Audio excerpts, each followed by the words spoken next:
been dealing with a lot, as anybody might imagine, at the loss of a spouse. It's been a little over a week, and there are some very curious and overwhelming things happening inside my heart, my brain.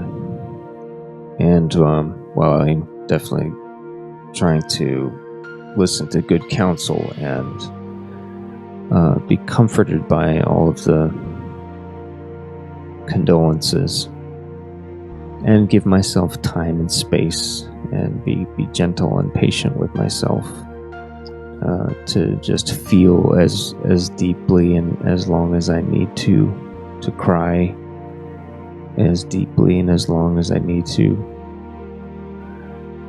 mourn, to remember, to reminisce, to be raptured in the nostalgia of our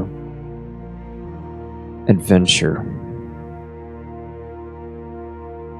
I want all of that, and that has all been happening in waves, kind of wave after wave, and there'll be a pause here and there. There'll be a respite from that, and then that will come back again and again. And I expect that will be the case for some time. But I've also had this kind of incredibly motivating sensation in all of this as well, to recognize a responsibility, or what seems like a responsibility, even if it's just to myself, to sort of my innermost being, to be this organic recording device of these moments of her story, to embody, to herald, to amplify the message of her life and the incredibly expansive legacy that she has already left and continues to actually build in her being remembered.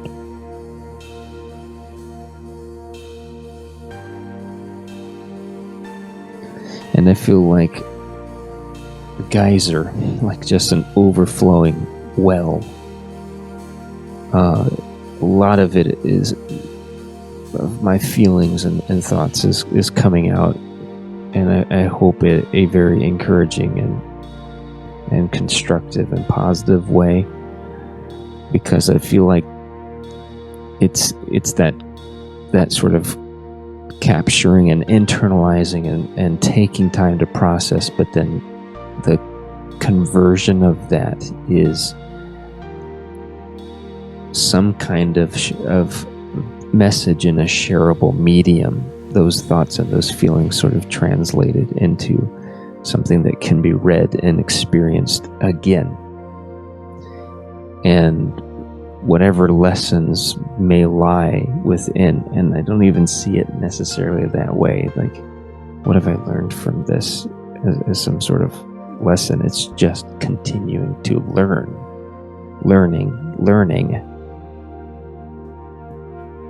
not this sort of abstract moral, or even beginning to try to define the chaos and the turmoil of this present moment, an ongoing moment. I'm trying to use language to kind of harness this whole experience, and to serve as a conduit, an ambassador, a herald, and present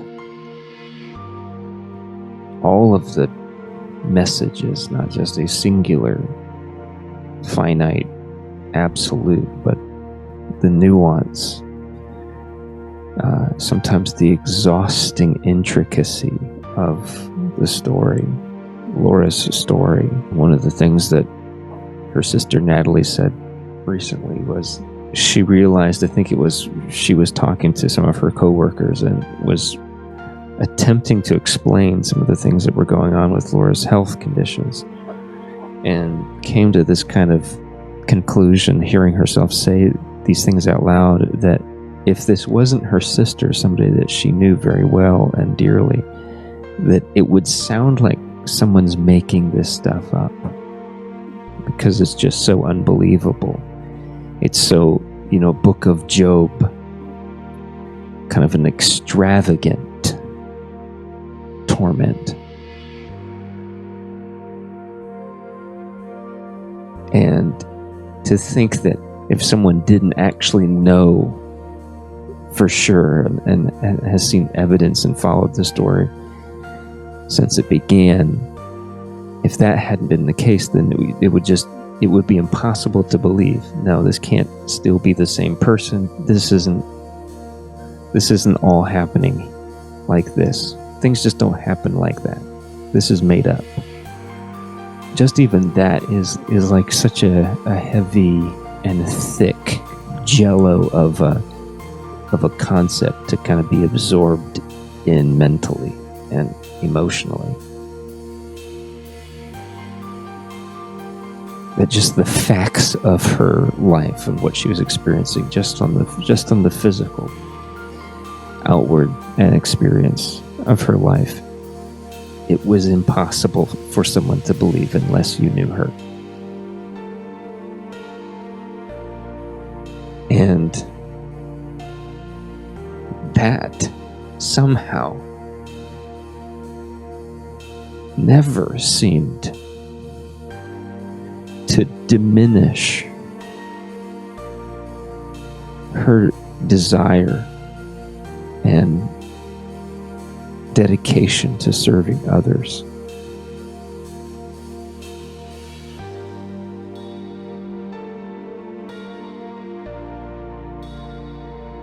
And that's a miracle. That is a miracle. That is to witness a miraculous thing. It's unbelievable already. And even if her response had been to become bitter and to become sour and to become cynical and negative and pessimistic and grumpy and all the things that she had every right to be, like, it would make more sense for her to feel all of those things. And I know that she felt them, and that's why I know that she had so much courage, such a profound, deep courage to feel those things, to actually have felt them, to feel the sting of them, to feel the spiral of them, and to choose not to be defined that way, and to continually rob tragedy of its power over her. And she stole from death. She stole from tragedy.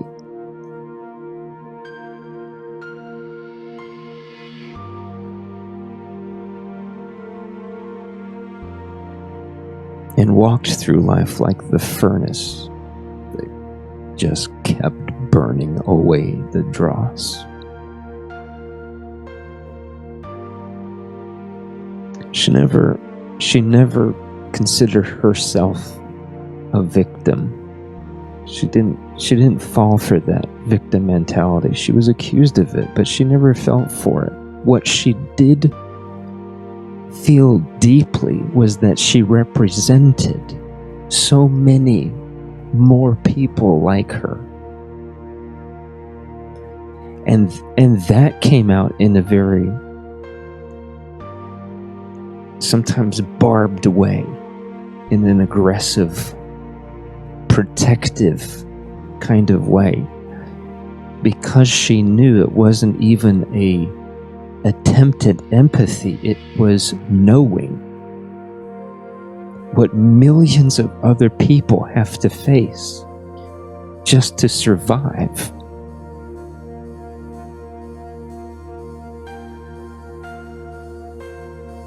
How hard they have to fight to prove that they need help. She knew that she represented a massive cross-section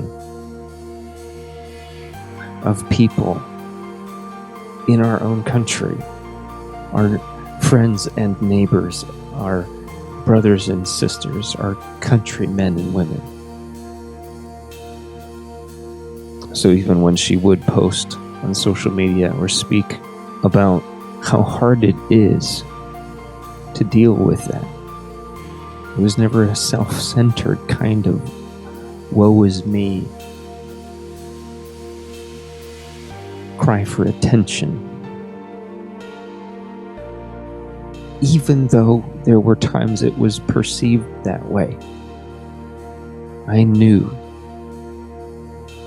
because I was there, that it was a, hey, don't do this for me. There's millions of other people. There's dozens that she met, hundreds that she met on her own journey. That's who she felt she was speaking for and advocating for and calling for, giving a voice to those whose voices had been stripped away or ignored or misunderstood, and had enough compassion to hope that there were better ways for people to exist in the world, even with physically crippling medical conditions. That's who she was trying to speak for, to provide a platform of her voice. People like Jess, who she met at dialysis, was her dialysis sister, who died before Laura and much younger, I think 27 years old. And she'd already had 2 failed kidney transplants. So she was on dialysis until the rest of her body gave up, before she's 30 years old. Laura was only 38. That's still way too young. But she was speaking for the Jesses, for the people like her, and for dozens of people much older than her, in their 60s, 70s, and 80s, next to her. Next to her.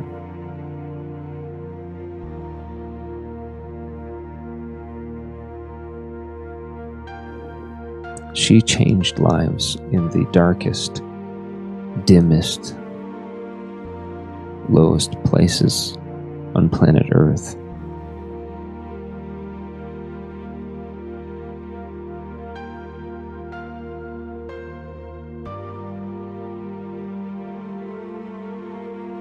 Death's waiting room.